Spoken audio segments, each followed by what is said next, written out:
Chapter 1. The Happy Illusion. The smell of sizzling meat drifted through the backyard as Calvin carefully flipped the steaks on the grill, the fat crackling as it met the open flame. The sun hung low in the late afternoon sky, casting a golden hue over the manicured lawn. The kids, Eli and Maddie, were playing tag around the old oak tree, their laughter echoing in the warm summer air. "Careful by the hose, Maddie," Calvin called out, glancing up from the grill. "You trip over that thing again, and I'm taking your scooter for a week." "Yes, Daddy," she shouted back, giggling as her brother chased her with mock menace. From a worn Adirondack chair near the patio, Derek raised his beer and grinned. "Man, this is the life. Backyard steak, sunshine, kids not trying to kill each other for now." Calvin chuckled, wiping his hands on a towel draped over his shoulder. "Give it 10 minutes. Once they're hungry, it's Lord of the Flies all over again." Derek laughed and took a long pull from his bottle, his aviators hiding his eyes. "Still, bro, you got made. Seriously. Big-ass house, gorgeous wife, 2 healthy kids, successful business. I mean, what are you, a damn Hallmark movie?" Calvin grinned, looking over his shoulder toward the sliding glass doors. "Don't jinx it." Inside the kitchen, Vanessa moved gracefully, barefoot, a glass of white wine in one hand and her phone in the other. She was scrolling, thumb moving quickly, absorbed. Her long, auburn hair was pulled into a loose bun, and she wore one of those soft, off-the-shoulder tops that always looked casual yet perfect on her. Calvin admired her through the glass, heart warming at the sight. "She's something, huh?" Derek raised an eyebrow. "She's a knockout. You're a lucky bastard, you know that." Calvin smirked and flipped the steaks again. "Yeah, sometimes I can't believe how lucky I am." Vanessa slid the door open and stepped out, blinking against the sunlight. "How's it coming, grill master?" she asked, smiling as she approached. Calvin turned toward her and planted a light kiss on her cheek. "Medium rare, just the way you pretend to like it." She chuckled. "As long as it's not bleeding all over my plate, I'm good." He noticed she kept her phone in her hand, never setting it down. Even as she spoke to him, her eyes occasionally flicked back to the screen. Calvin tilted his head, half teasing. "Planning a hostile corporate takeover on a Saturday?" Vanessa gave a quick laugh, but didn't look up. "No, just catching up on messages. Hannah's blowing up the group chat again with baby pics." "Ah," Calvin said, turning back to the grill, but making a mental note of it. She used to be present, totally engaged during these family afternoons. Now, more and more, she had that screen in her hand, always typing, scrolling, reacting, like something else or someone had her attention more than her own family. Still, he didn't press. She worked hard. He respected that. "Wine good?" he asked. She nodded, taking a small sip. "It's crisp. You want a glass?" "I'll stick with beer. One of us has to remain upright enough to parent." She laughed, leaned in, and kissed his cheek. "I'll get the plates." As she walked back into the house, Calvin's eyes followed her. She still moved like the woman he fell in love with, confident, radiant, effortless. But something else gnawed at the back of his mind. A vague shift in her energy over the past few months. The way she no longer reached for his hand under the covers. The late nights at her job. The unreturned texts. He'd noticed. Of course he had. But marriage had its seasons, right? He told himself that a dozen times in the last few weeks alone. Derek stood up and walked over, clapping him on the back. "Seriously, man, don't ever screw this up. You've got what most guys dream of." Calvin gave him a sideways glance. "Planning to make a move if I do?" Derek laughed. "Hell no. I couldn't keep up with a woman like Vanessa, even if I tried. She'd chew me up and spit me out." Calvin chuckled, though a strange, unsettled feeling prickled at the back of his neck. Derek always joked like that, always towing the line. Harmless, probably. Still. "Besides," Derek added, stretching, "you were always the golden boy. All through high school. Star quarterback. Prom king. And now this." He gestured around at the yard. "Some people just win, I guess." Calvin took a swig of his beer, then started plating the steaks. "Luck's got nothing to do with it. I built this. We both did. Vanessa's been there every step." Derek nodded slowly, the edge of a smirk on his lips. "Yeah, she's a real ride or die." Calvin didn't like the way he said it. There was something in the tone, a little too knowing. But before he could place it, the kids came barreling toward them. "Dad, Eli cheated again." Maddie whined, out of breath. "No, I didn't." She turned too early. Calvin raised a hand. "All right, enough. Truce. Go wash up, food's ready." Vanessa appeared again at the door, holding a stack of plates, a practiced smile on her face. "Everyone hungry?" Maddie and Eli hooped in unison and raced past her toward the patio table. Derek moved to help her with the plates, but she waved him off. "I got it," she said. "Sit your lazy butt down and enjoy your beer." Derek gave a mock salute. "Yes, ma'am." Calvin stood for a second, watching the people he loved most gather around the table. His best friend, his wife, his children. The yard was full of light and laughter. The grill hissed behind him. For a moment, everything felt picture-perfect. Yet, somewhere deep in his chest, a small thread of unease tugged quietly, almost imperceptibly. He shook it off, grabbed the tray of steaks, and carried it to the table with a smile. Derek leaned back in his chair, beer resting against his thigh. "Man," he said with a lazy grin, "you're living the dream." Calvin placed the platter down and looked out over the yard, sun warming his skin, his children's laughter in the air. He smiled. "Yeah," he said, "sometimes I can't believe how lucky I am." Chapter 2. Cracks in the Glass. The first time Calvin noticed it, it was a Wednesday evening. The kids had already eaten, their dinner plates still on the table, half-eaten chicken nuggets, smeared ketchup, a knocked-over cup of apple juice slowly soaking into the placemat. The house was quiet, the kind of silence that usually came with bedtime stories and soft yawns. But Vanessa wasn't home. Again, he checked his phone. No missed calls. One text from an hour ago. "Running late. Client presentation ran over. Don't wait up. Love you." He stared at the message for a moment longer than necessary.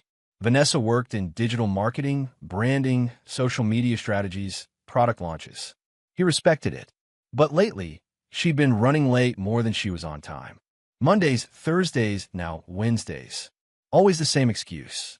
Meetings, last-minute edits, client dinners. And she didn't call anymore. Just short texts.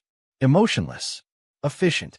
Calvin picked up the dishes, loaded them into the dishwasher, then went upstairs. He peeked into Maddie's room. She was curled up with her stuffed unicorn, breathing deeply.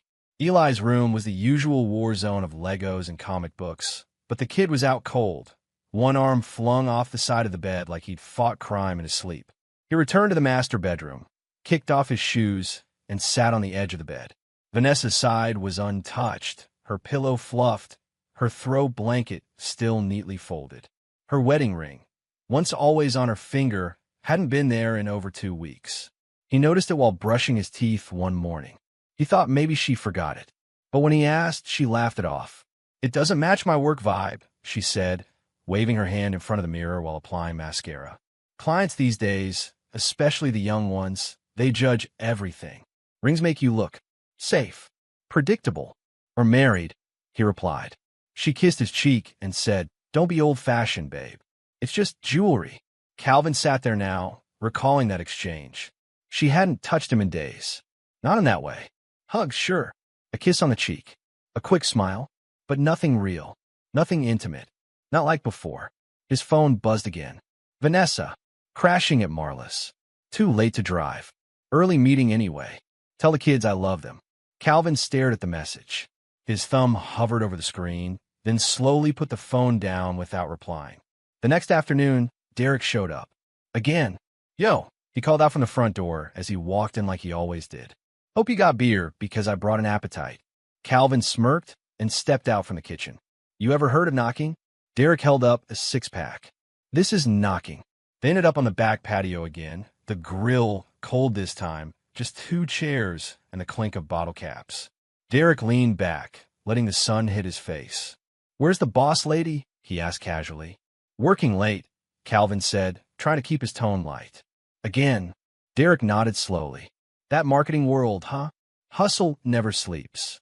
"Apparently neither does my wife," Calvin muttered, then took a sip of beer. Derek chuckled a little too quickly. "You saying she's cheating on you, or something?" Calvin shot him a look, eyebrows raised. "What? No. Jesus. Relax, man. Just messing with you. Derek held his hands up in mock surrender, but there was something in his smirk that rubbed Calvin the wrong way. Derek stayed for another hour, insisting on helping with fixing the garage door, a task Calvin didn't remember asking for help with. When they finished, Derek leaned against the doorframe and said, "You know, you really ought to thank me. Most guys wouldn't lift a finger for someone else's house." Calvin smiled thinly. "You're not most guys." "Damn right I'm not."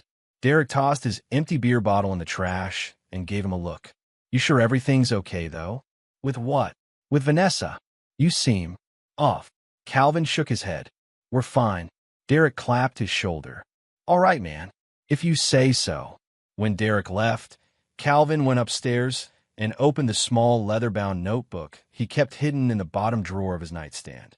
It had been a gift from Vanessa, ironically, on their 10th anniversary. "For your deep thoughts," she'd joked. He flipped to a blank page and started writing. Thursday. Vanessa didn't come home again. Stayed at Marla's, but didn't call. Just texted. Cold, short. She hasn't worn her ring in weeks. Says it's about work vibes. We haven't had sex in over a month. I told myself this was a phase, that she's just tired or stressed. But I don't know. Something's off. Something is really, really off. He paused, listening to the silence of the house. He could hear the soft hum of the refrigerator downstairs, the occasional creak of old wood settling, but nothing else. He closed the notebook and slid it back into the drawer. A few days later, Vanessa was home. The kids were at a sleepover, and Calvin had cooked dinner, pasta, her favorite, with a bottle of Pinot and more she once claimed she loved. They ate together, though she seemed distracted. She didn't compliment the food, didn't ask about his day. She just swirled the wine in her glass and looked out the window at the backyard. "You're quiet tonight," he said gently. "Just tired," she murmured. He reached for her hand. She let him hold it, but her fingers stayed limp. "You know if something's wrong. You can tell me, right?" Vanessa sighed, pulled her hand back, and stood up. She took her plate to the sink. "I'm not broken, Calvin. I don't need rescuing." He blinked, caught off guard.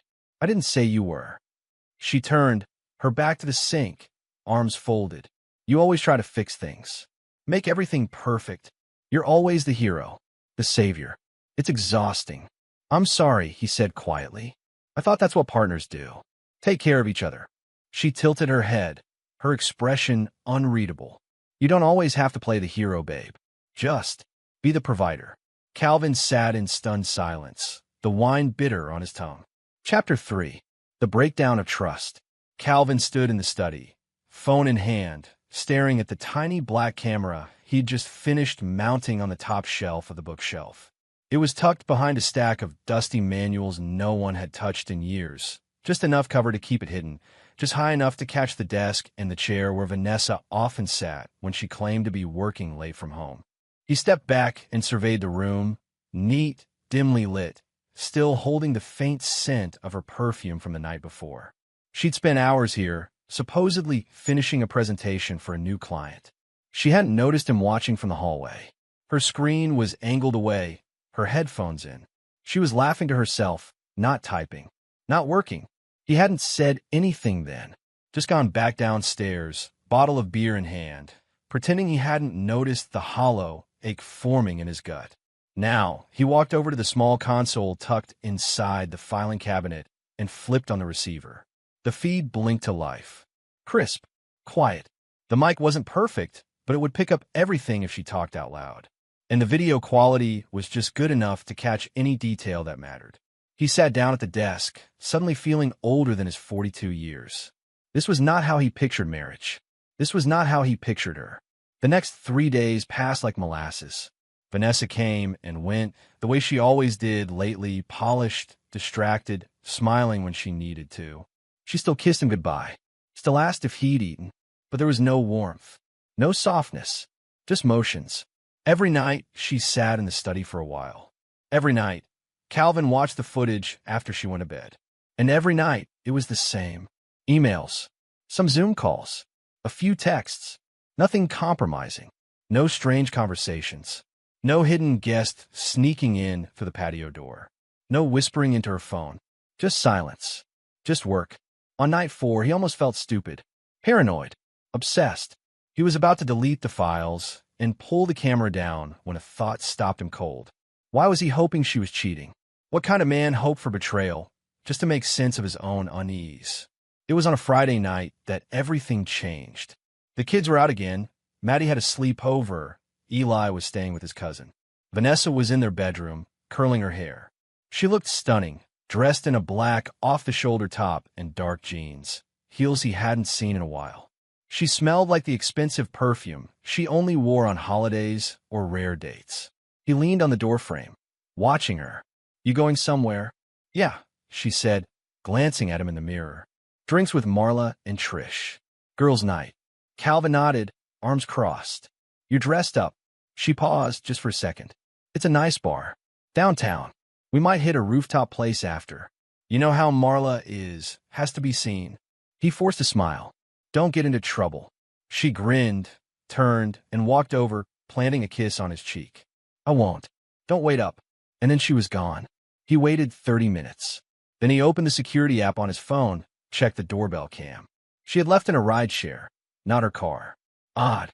He walked around the house for a while, restless, pretending to be tired. He made coffee, cleaned up the kids' shoes in the hallway, folded a few blankets. But his thoughts wouldn't stop running laps inside his skull. At some point, just past midnight, he sat down in the living room with the lights off. That's when he heard it. Soft. From the study. Laughter. Not a full-throated laugh. Something quieter. Almost intimate. Almost like he got up and moved slowly, socked feet silent on the hardwood floor. The door to the study was cracked open just slightly. The light was off, but the glow from a phone screen lit the silhouette inside. Vanessa. She was sitting in the desk chair, legs tucked under her, phone pressed her ear. He stayed in the hallway, just out of sight. Heart pounding. Then her voice, low and breathy. "You really think he suspects?" A male voice on the other end, faint, distorted by the distance. He couldn't hear the reply, but she giggled. "He still thinks he's the man of the house." Calvin froze, every muscle locked. His throat went dry. His hands balled into fists without him even realizing it. His heart thudded so loudly he feared she might hear it. She giggled again, softer this time. Then silence. He backed away slowly, step by step, retracing his path through the hallway like he was navigating a minefield. He sat back down on the couch, stared at the blank television. Every breath felt like glass shards dragging through his chest. She was cheating on him. No more guessing. No more rationalizing. No more benefit of the doubt. He didn't know who the voice belonged to, but he knew what it meant. She had betrayed him, mocked the life he'd built for them. Still thinks he's the man of the house. Those words circled his mind like vultures. It took everything in him not to scream, not to punch a hole through the wall, not to walk back into that room and rip the phone from her hand and demand the truth. But he didn't. He sat there in the dark, and something inside him cracked. Not a loud break, a slow, deep, silent fracture, the kind of break that couldn't be glued back together. The next morning, Vanessa was gone before sunrise. A note left on the fridge. "Early breakfast meeting. Love you. Didn't want to wake you." Calvin sat at the kitchen table, staring at the note as he sipped his black coffee. He opened his laptop, began typing. Not an email, not a letter. He searched for something. Private paternity testing services. Confidential. Home kit. His fingers trembled slightly as he clicked through the options. DNA test kits for discreet use. Overnight shipping. Guaranteed results in days. He ordered 2. Chapter 4. The conversation that shattered everything. The sun slanted low across the driveway as Calvin pulled up to the house earlier than usual, his tires crunching softly on the gravel. He cut the engine and sat there for a moment, letting the silence settle. The day had been canceled halfway through, an investor presentation rescheduled, giving him an unexpected few free hours. He'd planned on heading to the gym, maybe taking Maddie out for ice cream after school. But some invisible tug deep in his chest, drew him home. Call it instinct. Call it dread. He stepped out of the car, briefcase in hand, and walked up the porch stairs. The front door was unlocked. Vanessa always reminded the kids to lock it, but lately, that rule had fallen through the cracks. Just another tiny fracture in the glass that had once looked like a perfect marriage. As he entered the hallway, the house was quiet, eerily so. No TV, no music, just soft murmurs echoing from the kitchen, like ghosts whispering behind a curtain. He paused. The voices were familiar. One was hers, Vanessa's. The other, his grip on the doorknob tightened. Derek. He stepped forward on instinct, quietly slipping down the hallway toward the source of the voices. The kitchen door was slightly ajar, and through the crack he could see the outline of his wife leaning casually against the counter, a glass of wine in her hand, the way she always stood when she was comfortable. At ease, with someone she trusted. And Derek, his best friend since high school, was across from her, one hip resting against the island, laughing with that same smug grin that Calvin had seen 1,000 times before. "I'm telling you, it's nuts," Derek was saying. "He trusts you with everything, house, business. Even me." Calvin froze. His heart stopped. His brain stuttered. Vanessa giggled. "I know, right? He still thinks he's the man." Calvin couldn't move. The blood in his veins turned to ice. Derek leaning closer, his voice dropping, but still sharp, cruel. "Bro has no clue I'm the real dad. What a loser. Raising my kids, paying my bills. Man, I should send him a thank you card." Calvin didn't blink, didn't breathe. His phone was in his pocket. He reached for it slowly, every muscle in his body coiled with rage and disbelief. Hands trembling, he swiped open the recorder and hit the red button. The phone felt like a stone in his palm. Cold, heavy, final. He stood in the hallway, just feet from the woman he had built his life with and the man he had trusted like blood. And all he could do was press record. Vanessa let out a laugh that cut like broken glass. "Don't joke like that. He'd kill you." Derek shrugged. "Please." He won't even raise his voice. The guy's soft, obedient, loyal, like a well-trained dog. Vanessa took a sip of her wine. "He's useful." Calvin's stomach churned. Useful. 18 years of marriage. 2 kids. Business ventures. Nights holding her hair while she vomited during her second pregnancy. The emergency room visit when Eli broke his wrist. Sunday mornings in bed. Anniversary dinners. Whispered promises after long, hard weeks. All of it useful.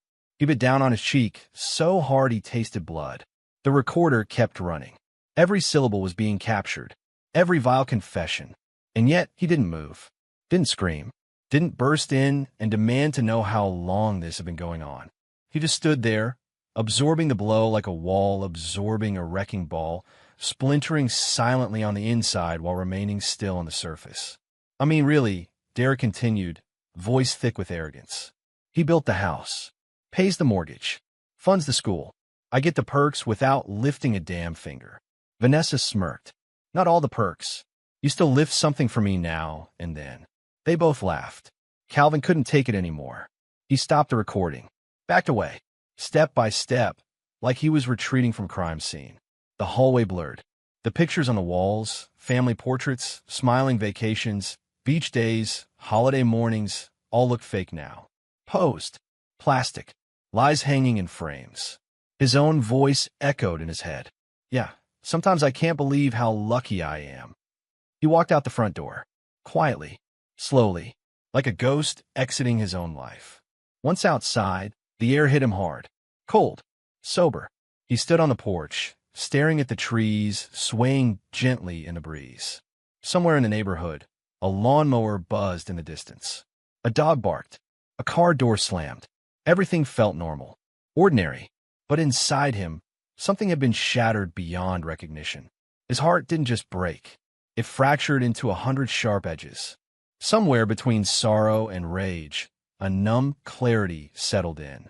Derek, his best friend, his brother in all but blood. Vanessa, his wife, the mother of his children, his partner, his anchor. And now traitors, smiling vipers. He clutched the phone in his hand, the recording like a live grenade ready to blow up the life they'd built. They thought he'd never know. They thought he was weak, naive, gullible. But now he knew. And worst of all, he realized he had been alone this entire time. Everyone around him knew. Chapter 5. Lies that span generations. Calvin sat behind the wheel of his truck, engine off, hands resting on his thighs as the early morning sun crept across the dashboard. The neighborhood was still asleep, lawns glistening with dew, curtains drawn, porches silent. He was parked outside the small cottage-style house on Sycamore Lane, the one with white shutters and the blue swing chair that creaked every time the wind touched it, the one that belonged to his mother. He hadn't told her he was coming. He couldn't. If he had, she might have found a reason not to be home. And he needed answers now. He stepped out of the truck, each footfall heavier than the last. As he reached the front porch, he hesitated, fingers hovering over the doorbell. His heart pounded in his chest, not from fear, from dread. He pressed it. After a moment, the door creaked open. His mother, Marlene, stood in her robe, her graying hair pulled back loosely. Her expression flickered, surprise, then worry. "Calvin? Baby, what's wrong? Is everything okay?" He didn't answer immediately. He just looked at her, really looked. For the first time in his life, he wondered if he'd ever truly known her. "I need to talk to you," he said, his voice lower than usual. "Now." Inside, Marlene stepped back without a word. Her eyes searched his face, reading the tension in his jaw, the storm in his stare. She led him to the kitchen, gesturing to the table where a half-drunk cup of coffee sat beside the crossword she never finished. Calvin remained standing. "I'm only going to ask this once," he said, slowly, deliberately. "Did you know?" Her brow furrowed. "Know what, honey?" He leaned in slightly. "About Vanessa. About the kids. About Derek." Marlene paled. There was no confusion in her eyes, only guilt. That slight drop of her shoulders. That flicker in her expression like a balloon deflating in slow motion. She looked down at her coffee. "I need you to answer me, Mom." Her voice trembled. "Calvin," he slammed his hand on the table, the ceramic mug jumping with a clatter. "Did you know?" She jerked, startled. Her hands went to her chest, and then she nodded. Once. Barely. Calvin stepped back as if she'd physically struck him. "Jesus Christ," he whispered. "You knew." Tears welled in her eyes. "It was years ago. Vanessa and we had too much wine. You're out of town, and she was feeling guilty, I think. She just blurted it out. About Eli first. Said the timing was off. Said she'd been scared back then, but didn't want to ruin the family." Calvin felt the room spin. His lungs burned for air. "And you didn't tell me?" he hissed. "You let me believe I was their father? That they were mine? That this life was real? I didn't want to break your heart," she whispered. The words hit him like a hammer to the sternum. "I didn't want to break your heart." His hand shook. "You didn't think watching me play dad to another man's children, raise them, love them, sacrifice for them, you didn't think that would break me?" Tears streamed down her cheeks now. "I thought she'd come clean. I thought she'd tell you. I beg her to. But then Maddie came along, and I didn't know what to do. I thought it would destroy you." "It did," Calvin said flatly. "You just drag it out for 18 years. His mother sobbed quietly, shoulders quaking in her robe. "I was trying to protect you." "No," he said coldly. "You were protecting yourself. From guilt, from a fallout, from having to face what it meant." She covered her face with her hands, voice muffled. "I'm so sorry." Calvin didn't answer. He couldn't. There were no words for the weight sitting in his chest. He turned and walked toward the door. "Calvin, please." He paused at the threshold. Without turning around, he said, "Don't call. Don't text. I need space." And then he was gone. He drove aimlessly for hours, past neighborhoods, gas stations, strip malls. His mind was a mess of images. Baby Eli sleeping on his chest. Maddie's first steps. 4th of July barbecues. Soccer games.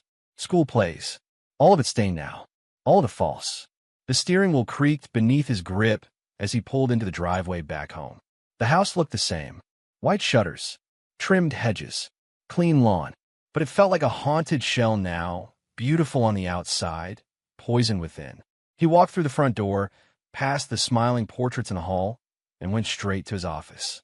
He opened the locked drawer in the filing cabinet and pulled out the manila envelope, the one containing the paternity test kits he'd ordered days ago. He had already sent the swabs. He had already prepared himself. But now he needed confirmation. He opened the laptop, found the email, and clicked. Subject: Confidential paternity test results. 4. Calvin T. Hayes' hand hovered over the mouse. Click. He opened the PDF. Alleged father. Calvin T. Hayes, child 1. Elijah Hayes, probability of paternity. 0% child 2.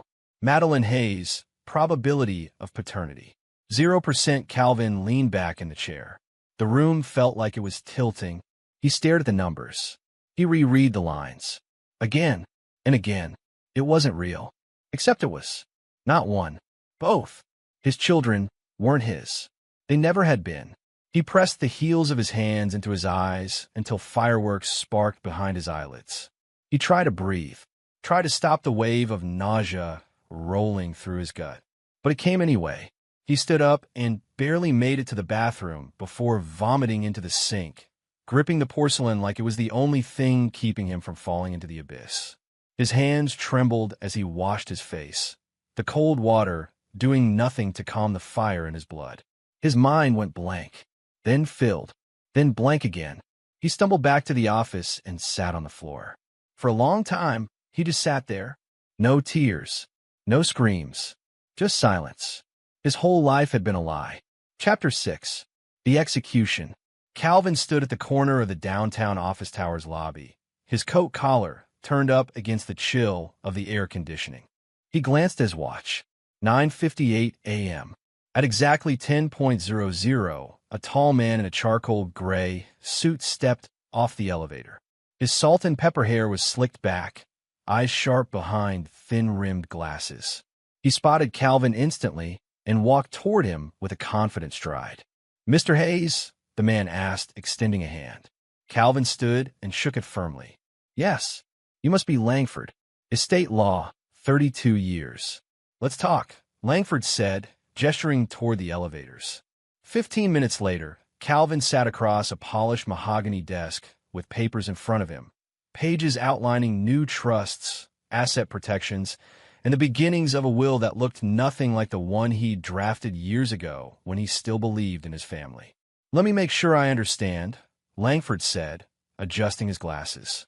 "You want your entire estate transferred into a private irrevocable trust solely in your name, with no claimable interest from your wife or children?" Calvin nodded. "Correct. And I want the beneficiaries to be reassigned to my niece in Kansas, the one in college. No one else." Langford raised an eyebrow. "It's legally aggressive." Calvin leaned forward. "So am I." Langford gave a slight smile. "It'll be done by morning. I'll have the updated will sent to a notary for signature.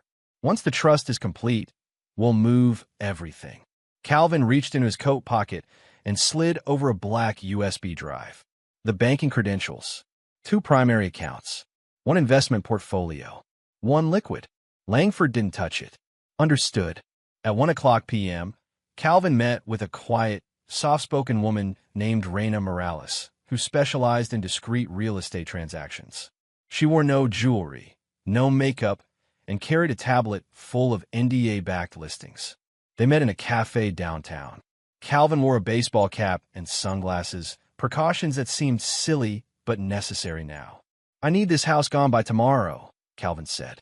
Reina didn't flinch. "Details: 4-bedroom colonial, nearly an acre, in Stonefield Heights. Fully paid off. Asking price negotiable. I want cash. No paper trail." Her eyes flicked up. "Cash deal of that size will raise eyebrows." "I don't care about eyebrows. I care about speed." She held a stare for a moment, then nodded. "I know a developer. Been waiting to snap up land in that area. If you're flexible, I can get him in tonight." "I'm flexible," Calvin said. "Very." That night, Calvin lay awake beside Vanessa, staring at the ceiling fan spinning above them in lazy circles. Her breathing was steady, deep. She lay on her side, back to him, curled slightly toward the edge of the bed like she always did lately. She didn't even stir when he slipped out of bed at 3:07 a.m. Calvin moved silently, barefoot, down the hallway, past the kids' rooms, both doors shut, both bedrooms dark. He paused for just a second outside Maddie's door, jaw clenched, then turned and walked into his home office. He sat down at his desk and opened the laptop. The bank's online interface glowed pale blue across his face. He entered the credentials. $2.3 million. All of it built from the ground up, from late nights, from missed holidays, from years of loyalty and sacrifice. He transferred every cent into the newly formed private trust account. Hayes' Legacy Irrevocable Trust. No joint access, no forwarding, no notification emails. Gone. He closed the laptop, exhaled slowly. His next stop was the hallway closet. He pulled out a pre-packed duffel bag, checked it once more, passport, burner phone, laptop, external drive, 3 sets of clothes, and a folder with hard copies of his divorce paperwork. He took one last walk through the house. The living room still smelled faintly of last night's dinner. The kids' sneakers were by the front door. Vanessa's wine glass from earlier sat on the kitchen counter, a smudge of lipstick on the rim. He took it all in, burned into memory. Then he slipped the folder onto the kitchen island. On top, a yellow Post-it note, his handwriting crisp, brutal. You two deserve each other. Enjoy being broke. The next morning, Vanessa woke up alone. No note, no trace, no forwarding address, just an empty closet, silent phones, and a voicemail from her divorce attorney at 7:14 a.m. confirming receipt of the signed papers. Downstairs, a black sedan rolled into the driveway. The new developer stepped out with a clipboard and smiled at the confused woman in the doorway. By noon, the house was no longer in her name. By afternoon, her bank accounts were empty. By evening, Calvin Hayes no longer existed. His will, quietly updated by Langford, had gone into final review. The children, technically not his, were legally cut from it. Every share, every account, every asset rerouted. And Calvin vanished completely. Chapter 7. Life Without Me. 5 years. That's how long it had been since Calvin Hayes vanished from their lives. No warning. No goodbyes. Just silence. And a legal hurricane that hit Vanessa and Derek like a freight train. The money disappeared overnight. The house sold under their feet. The bank accounts frozen. The kids' college funds gone. And in their place, a single, soul-shattering note. You two deserve each other. Enjoy being broke.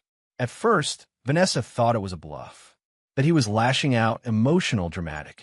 But the days passed, and reality hit harder than any slap. Now, 5 years later, Vanessa stood behind a worn diner counter, wiping the same spot for the 3rd time, the scent of fried oil and burnt coffee clinging to her like a second skin. Her red uniform shirt was one size too big. Her feet ached, and the circles under her eyes no longer faded with sleep, mostly because she barely got any. The bell over the diner door jingled. She didn't look up. She'd stopped expecting anything good to walk through that door a long time ago. Coffee. A gravelly voice mumbled from a corner booth. Vanessa grabbed a pot and shuffled over. The man looked up. Tattooed neck. Missing teeth. His eyes lingered on her a little too long, the way men looked at women when they knew those women didn't have the strength to push back. She poured, said nothing. He grinned. You're too pretty to be stuck here, sweetheart. She forced a smile. That's $5.50. He laughed, slid a crumpled 5 across the table, then winked. Tell you what, I'll pay the rest next time. You'll be here, right? Vanessa turned and walked away. She didn't bother chasing tips anymore. Pride didn't keep the lights on. Her second job was the graveyard shift at a local pharmacy. Stocking shelves, logging inventory, keeping an eye out for tweakers trying to slip NyQuil into their coats. Every morning, she returned to a 2-bedroom rental apartment in East Hollow. Cracked walls, peeling paint, a neighbor who blared metal music at 7 a.m. and had screaming matches with his girlfriend through the thin walls. Vanessa unlocked the door, stepped inside, and dropped her purse on the warped linoleum counter. She could already hear Derek snoring from the couch. He didn't sleep in the bedroom anymore. Not since the arguments had turned into weekly routine. She passed the living room, glancing at him. Shirtless, gut hanging out, an empty beer can on the carpet by his hand. His hairline had retreated. His charm, once his deadliest weapon, had faded into bitterness and cheap cologne. The man she'd once conspired with now felt like an anchor around her neck. She turned into the hallway. Maddie's door was shut. Eli's was cracked open. He barely spoke to her anymore. Neither of them did. And why would they? She destroyed their life. She closed the bathroom door, looked into the mirror, and flinched. She didn't recognize herself. Lines traced her once bright eyes. Her skin sagged in ways that makeup couldn't hide. Her hair, once glossy and styled, was now pulled back into a dry, tired bun. This wasn't the woman who used to wear high heels and take spa days while her husband paid the bills. This was someone else. Someone hollow. Derek stirred when the microwave beeped. He scratched his chest and grunted. "You working tonight?" Vanessa pulled out a stale breakfast burrito. "Yeah, double shift." He sat up, rubbing his face. "We're low on smokes. Grab me a pack."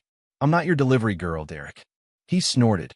"You used to be a lot more helpful when someone else was paying for your pedicures." She turned.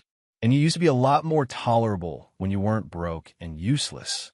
His eyes narrowed, but he said nothing. They'd had that fight before, too many times. Derek had been fired from Calvin's former company less than a year after the fallout. Word had spread quickly. Once the trusted right-hand man of the CEO, now a disgraced homewrecker whose own best friend had disowned him publicly and creatively. Calvin hadn't just disappeared. He'd orchestrated their social execution. Every mutual connection had ghosted them.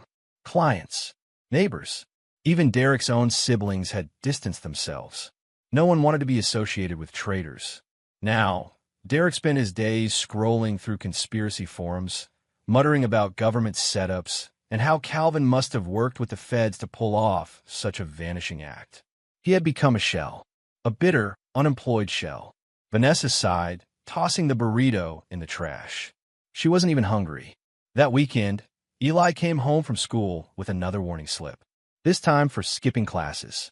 She sat him down, trying her best to muster some kind of authority. "Eli, what's going on?" she asked, voice softer than usual. He didn't look at her. "Nothing. You've missed 3 tests.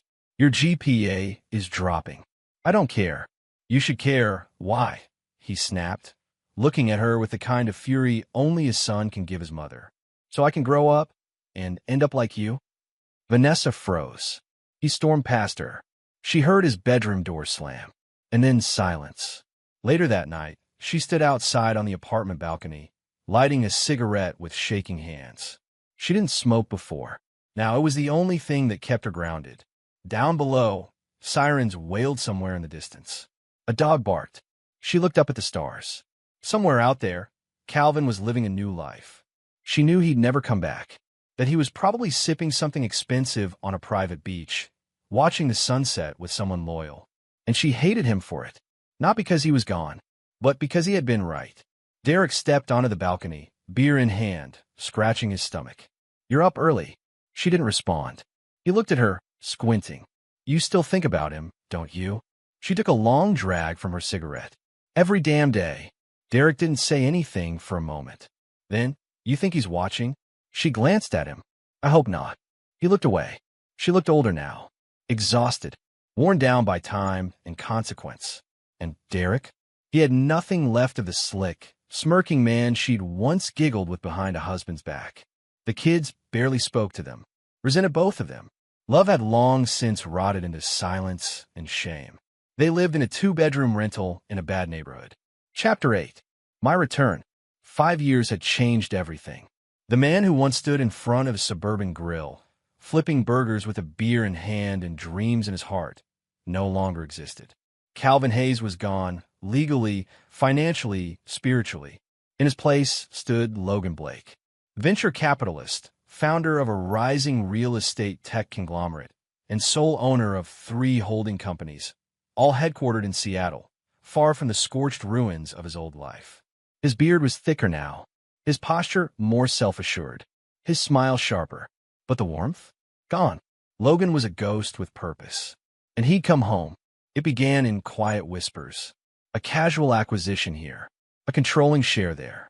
One of Logan Blake's subsidiaries, Voxen Group, targeted a mid-level firm in the East Hollow region. It just so happened to be the same firm where Derek now worked as a junior consultant, having clawed his way back into corporate life after a string of failed ventures. Logan had deliberately chosen this firm, Hendrick Strategies, for the symbolic kill. He didn't even need the company. It wasn't profitable, but it was enough of a lifeline for Derek to feel hope again. That made it useful. Within 2 weeks of the acquisition, Logan ordered a restructuring. He never visited the office in person, never showed his face. But Derek's termination letter came wrapped in gold embossed paper, sealed with the Voxen insignia. Inside was a single line beneath the official letterhead. From the real man of the house. The second move was more personal. Logan's private investigator, a man named Curtis, was the best in the business. No gossip rag, no shady source, just surgical precision. Curtis slid a sealed folder across the table at their usual meet-up spot, a discreet coffee house in Bellevue. Her name's Jessica. She's been dating Derek for about 6 months. Believes he's some misunderstood victim of divorce. Logan flipped through the photos. Derek holding hands with a brunette. Movie nights. Dinners. A family barbecue. Tell me she's clean, Logan said. Curtis nodded. No debt. No priors. Works HR for a nonprofit. Perfect. Logan leaned back. Send her the file. Full affair timeline. Pictures of Derek and Vanessa. The paternity fraud. Make it anonymous. Curtis nodded. Want me to include the audio? Logan gave a small, cold smile. Absolutely. 3 days later, Derek came home to find Jessica's things gone. No note. No confrontation. Just absence. And a single flash drive left on the coffee table, labeled Truth in bold black letters. When he pressed play, Vanessa's old laugh echoed through his tiny apartment. He still thinks he's the man. Then Derek's own voice, slurred and cocky. Bro has no clue I'm the real dad. What a loser. The sound of his own betrayal made his stomach twist. He dropped the drive, punched a hole in the wall, but it was too late. Jessica had already posted her story on social media, along with the audio. It went viral in less than 48 hours. Local business circles buzzed with the story of a man who cheated, destroyed a family, and then had the audacity to call himself a victim. Derek's last job offer, a consultancy with a new startup, was quietly rescinded within a day. His reputation, already hanging by a thread, snapped. For Vanessa, it was quieter, but far more humiliating. Logan didn't want a scene. He wanted justice in the form of due process. Her name was still tied to the old house's documents. After all, she'd forged signatures on refinance papers years ago, papers Calvin had quietly flagged with the help of a forensic accountant before he vanished. Now, the IRS had questions. So did the bank, and a civil court judge. She was served at the diner, right in front of 2 coworkers and 3 customers. The server wore a cheap suit and a smirk as he handed her a thick envelope. Vanessa Hayes? He asked. She looked up confused. Yeah, you've been served. The envelope hit the counter like a hammer. She opened it, hands trembling. The words hit like slaps to the face. Notice of fraud investigation pending civil suit. Property misrepresentation, forgery, and financial misconduct. She staggered backward. Her manager asked if she was okay. She lied. Later that night, she sat in the bathtub with the papers spread around her like leaves. Water ran cold. Her mascara bled down her cheeks. And she knew this wasn't coincidence. This was a message. Calvin Logan never made contact. He never sent another note. Never showed his face. He didn't scream, didn't threaten, didn't gloat. He simply watched from a distance as they unraveled. Every action calculated. Every blow public. Derek's humiliation spread through professional circles. Vanessa's debts mounted. Creditors called day and night. The kids, now grown, had left home, each of them wanting little to do with the woman who tore apart their childhood. One lived in another state. The other had changed his last name. Calvin never spoke to them, but made sure every blow hit publicly and hard. Chapter 9. The final blow. The air was crisp that morning, one of those early autumn days when the wind carried a quiet bite, and leaves rustled like whispers under your feet. Calvin walked with measured calm, a black overcoat draped over his frame, hands tucked in the pockets as he made his way down Pine Street. Seattle had changed over the past few years. Gentrified, glossy, cold in the way cities get when they forget their history. But Calvin, now Logan to the world, had adapted with it. He walked like someone with no weight on his shoulders, like a man who'd bled himself dry, burned the wreckage, and built again from scorched earth. He had a meeting downtown in 30 minutes. A new acquisition deal, minor but satisfying. Still, something tugged at him as he passed a corner cafe with fogged-up glass and chipped paint on the windowsills. That's when he saw them. Through the window, beyond the half-empty tables and flickering pendant lights, two people sat hunched over coffee cups. Vanessa and Derek. Calvin's breath didn't hitch. His steps didn't falter. But his eyes, sharp and still, lingered for a moment on the scene inside. They sat across from each other, but they couldn't have been further apart. Vanessa looked older than her years, hunched slightly, her hair flat and pulled into a low, messy bun. Her skin was pale, her hands fidgeting with a napkin torn nearly to shreds. There was no sparkle left in her eyes, just exhaustion and bitterness. Derek sat opposite her, gaunt and angry. His once clean-cut charm had eroded into a permanent scowl and unshaven stubble. He jabbed a finger at her as he spoke, jaw tight with frustration. His mouth moved fast, accusing, bitter, venomous. Vanessa responded in low, sharp tones, gesturing, defensive and tired, as if the weight of 5 years of failure was collapsing on her at once. Calvin didn't hear the words. He didn't need to. He knew the rhythm of their chaos by heart. The two of them were imploding, and it was poetic. She turned her head slightly, just as he stepped in the frame of the window. Their eyes met. Time stopped. Calvin didn't flinch, didn't blink. Vanessa's eyes widened. Her mouth parted slightly, and then, barely audible through the glass, her lips moved. Calvin, she mouthed it. A question, a plea, a ghost whisper from another life. He didn't stop walking, didn't nod, didn't acknowledge her beyond that one passing glance. He just kept moving, like she was nothing more than a gust of wind against his coat. Behind him, he felt the weight of her stare as it followed him down the block, burning, aching, desperate. But he never looked back. Voiceover/narration. Trust is earned, not given. They spent 18 years writing lies in my name. I just signed off the last page. The city swirled around him as he walked. The rumble of buses, the hum of passing conversations, the clink of cafe cups and laptop keys. Life went on. His phone buzzed. A message from Curtis. Acquisition closed. Funds wired. Cheers. Calvin smiled faintly. He stopped at a crosswalk, watching cars pass. A street performer played soft jazz a few feet away. Pedestrians rushed around him, too busy with their own lives to notice the man in the dark coat who had just buried his past for good. He'd said everything he needed to say with silence, with strategy, with distance. He hadn't shouted. He hadn't begged. He hadn't fallen apart. He'd simply become untouchable, unreachable, unrecognizable.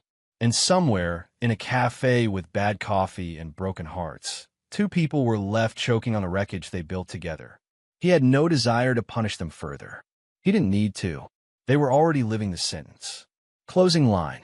Sometimes the best revenge isn't rage. It's rebuilding a life so solid they can't even find a crack to crawl through.